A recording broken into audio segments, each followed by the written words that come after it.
1 Samuel chapitre 30. 2 jours plus tard, lorsque David arriva à Tsiklag avec ses hommes, les Amalécites avaient lancé une attaque dans le Néguev et à Tsiklag. Ils avaient détruit et brûlé Tsiklag, après avoir fait prisonniers les femmes et tous ceux qui s'y trouvaient, petits et grands. Ils n'avaient tué personne, mais ils avaient tout emmené et s'étaient remis en route. En arrivant à la ville, David et ses hommes virent qu'elle était brûlée et que leurs femmes, leurs fils et leurs filles avaient été faits prisonniers. Alors David et la troupe qui l'accompagnait se mirent à pleurer tout haut jusqu'à ce qu'ils n'aient plus la force de pleurer. Les 2 femmes de David, Akinoam de Jisraël et Abigail de Carmel, la femme de Nabal, avaient été emmenées. David fut dans une grande angoisse, car la troupe parlait de le lapider. Tous éprouvaient en effet de l'amertume, chacun à cause de ses fils et de ses filles. Mais David reprit courage en s'appuyant sur l'Éternel son Dieu. Il dit au prêtre Abiathar, fils d'Achimélec, « Apporte-moi donc l'éphod. » Abiathar le lui apporta.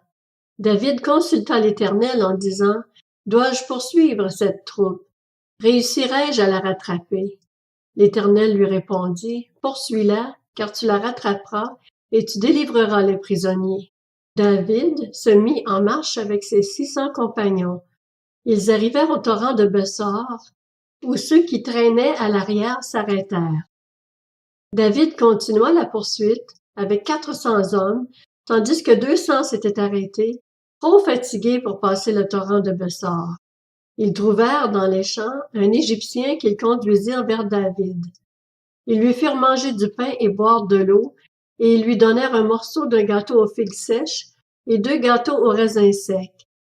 Lorsqu'il eut mangé, les forces lui revinrent, car il n'avait pas pris de nourriture et pas bu d'eau depuis 3 jours et 3 nuits. David lui dit, « À qui appartiens-tu et d'où viens-tu? » Il répondit, « Je suis un jeune Égyptien. J'étais au service d'un Amalécite, mais voilà 3 jours que mon maître m'a abandonné parce que j'étais malade. Nous avons lancé une attaque dans le sud du territoire des Kérésiens, sur le territoire de Juda et au sud du territoire de Caleb, et nous avons brûlé Tsiklag. » David lui dit, « Veux-tu me faire descendre vers cette troupe? » Il répondit, « Jure-moi au nom de Dieu que tu ne me tueras pas et que tu ne me livreras pas à mon maître, et je te ferai descendre vers cette troupe. » Il lui servit ainsi de guide. Les Amalécites étaient dispersés dans la région. Ils mangeaient, buvaient et dansaient à cause du grand butin qu'ils avaient pris au pays des Philistins et de Juda. David leur porta des coups depuis l'aube de ce jour-là jusqu'au lendemain soir, et aucun d'eux ne put s'échapper excepté 400 jeunes hommes qui montèrent sur des chameaux et s'enfuirent.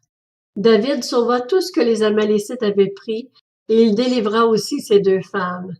Il ne leur manqua personne, ni petit ni grand, ni fils ni fille, ni quoi que ce soit du butin, ni rien de ce qu'on leur avait enlevé. David ramena tout. David prit tout le petit et le gros bétail. Ceux qui conduisaient ce troupeau et marchaient à sa tête disaient, « Voici le butin de David. » David arriva vers les 200 hommes qui avaient été trop fatigués pour le suivre et qu'on avait laissés au torrent de Bessor. Ils s'avancèrent à la rencontre de David et de sa troupe. David s'approcha d'eux et leur demanda comment ils allaient. Tous les hommes méchants et les vauriens qui avaient accompagné David prirent la parole et dirent, « Puisqu'ils ne sont pas venus avec nous, nous ne leur donnerons rien du butin que nous avons sauvé, à part à chacun sa femme et ses enfants. Qu'ils les emmènent et s'en aillent. » Mais David dit, « N'agissez pas ainsi, mes frères, au sujet de ce que l'Éternel nous a donné. En effet, il nous a gardés et a livré entre nos mains la troupe qui était venue nous faire du mal. Qui pourrait vous écouter dans cette affaire? La part doit être la même pour celui qui est descendu sur le champ de bataille et pour celui qui est resté près du matériel. Ils partageront tout ensemble. » Cela se passa ainsi dès ce jour et par la suite. Et l'on en a fait jusqu'à aujourd'hui une prescription et une règle en Israël. De retour à Tsiklag, David envoya une partie du butin aux anciens de Juda, qui étaient ses amis, en leur adressant ces paroles. « Voici pour vous un cadeau pris sur le butin des ennemis de l'Éternel.